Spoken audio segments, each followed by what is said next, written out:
Yes, London, we're here. And we're on the move. Are we on the move? Woo! My name is Reverend Leo Woodberry with New Alpha Community Development Corporation. We work with Dogwood Alliance and a host of organizations back in the United States. And it is a pleasure to be here with our allies and in standing here in front of the trade ministry to cry out for the Carolinas, North Carolina, South Carolina, and also for Georgia, Mississippi, Alabama, all the places where our forests are being clear-cut and where pellets are being made to ship for Drax and Enviva for this false green solution. And I think that it is fortune that has caused us to come here during Black History Month, because what is happening are things that I know the good people of the United Kingdom and Europe don't know about and would never stand for. What we're looking at is a model that is exploitive, that is racist, and that is very much like the model that was used during slavery, where Britain had the Royal African Society that exported 5,000 Africans a year to the New World, as they called it, to North America, so that they could ruin the soil, exhaust the land, disrupt nature, disrupt the ecosystem by growing tobacco for their riches. And when the Royal African Company first started, it could not stand on its own. It had to be bankrolled, it had to be subsidized by the government. Just as we see today with Drax, there is no market for the wood pellet industry in the United States. But instead of exporting people as they did from the African shores, they are exporting the products of our forests. What a lot of people don't know is that the southeastern portion of the United States is called the wood basket of the world. That's how many trees that we have, and it was called the wood basket of the world before Drax and Enviva showed up to clear cut our forests. And what we need to realize is that our forests, along with our oceans, are called by our scientists the twin lungs of our planet. And so I came today to cry out to the trade ministry and to the government to be good ancestors, as was said earlier, because when the pages of history are turned, the people of London, the people of Great Britain, the people who are involved unwittingly in this scheme are going to want to be on the right side of history. We come to cry out because in our communities, what we call our forested environmental justice communities, which are predominantly Black and made up of people of color and low-income whites, our forests are being logged to the extent where everywhere we have gone in the South, people are telling us that as the impacts of climate change increase, the logging is causing the flooding to be worse. And as the logging becomes worse, we find historical communities slowly being dismantled and disrupted because people can't afford to continue to repair their homes over and over again. So we can look at cities, little small towns like Nichols, South Carolina, which after 3 years of flooding, half the population has moved away. We can look at communities like Sellers, South Carolina, where half the community has moved away.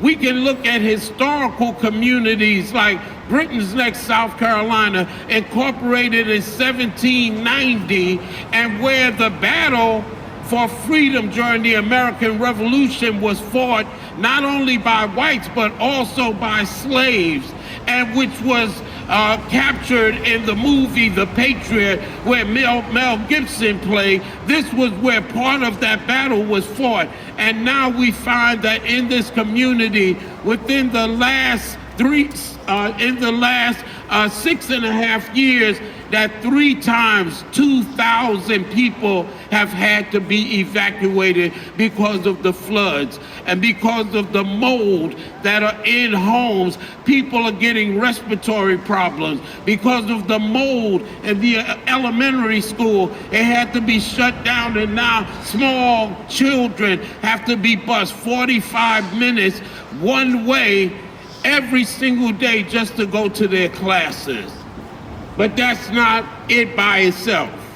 When we look at Fenceline communities, like Northampton, North Carolina, in Hamlet, North Carolina, in Adel, Georgia, in Lucedale, Mississippi, in Gloucester, Mississippi, we find that people who live in these communities have their cars covered literally every day by sawdust and particulate matter, and that they're breathing in volatile organic chemicals and dust, to the extent that in communities like Hamlet and Darben Heights, North Carolina, which only have 300 people, 100 of those people, 100 of that community's residents are either on medication, they're on pumps, they're on oxygen tanks, and they did not need any of those devices before Enviva came and began to cut down trees and ship them to other places to be burned, as they're being burnt in Yorkshire here in England. And so what we want to do is cry out for the Carolinas. We want to cry out for Georgia. We want to cry out for Mississippi.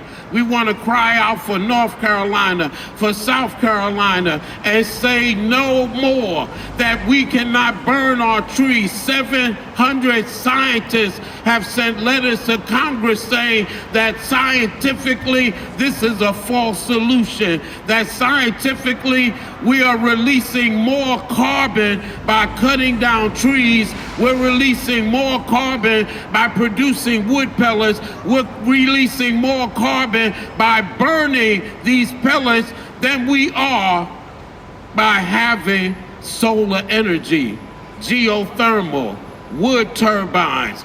We know the science and we know the truth, and we don't want the people of this nation to be fooled anymore, and no one on the planet to be fooled anymore.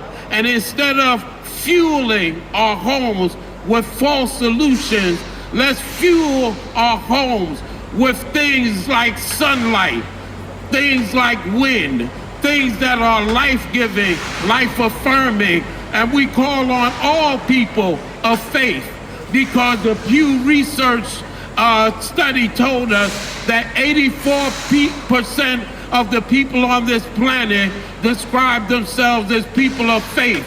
And if people of faith will come together and realize that we are stewards of the earth, and we are responsible for one another, and that we should love one another, then we can win this fight. And for the 16% of people who do not describe themselves as people of faith, let me tell you this, that in my faith tradition, we define faith in this way.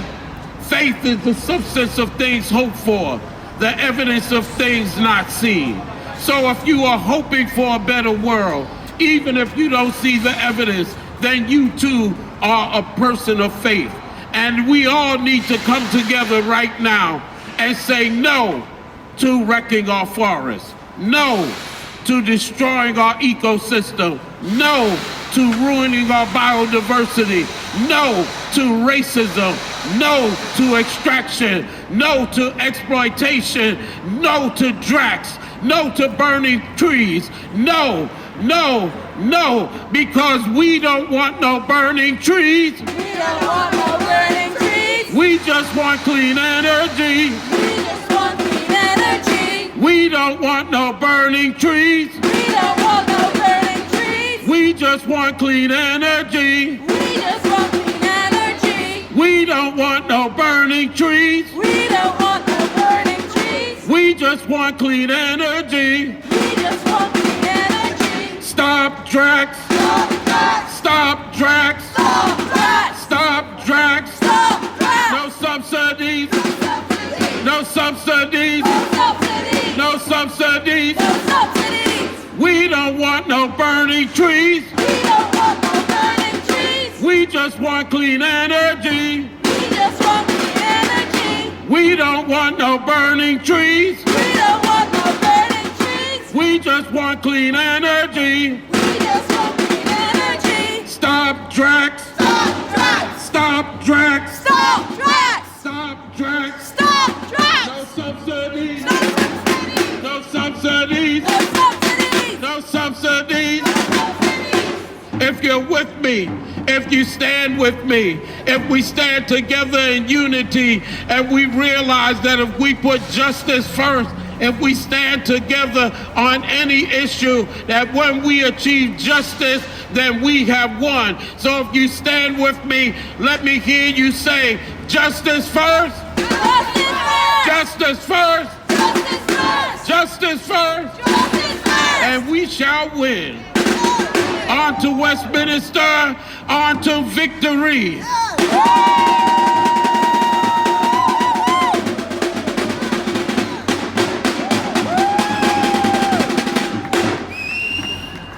That was really incredible. I feel, very inspired and empowered by hearing that. Thank you once again, Reverend Leo Woodberry, for coming here.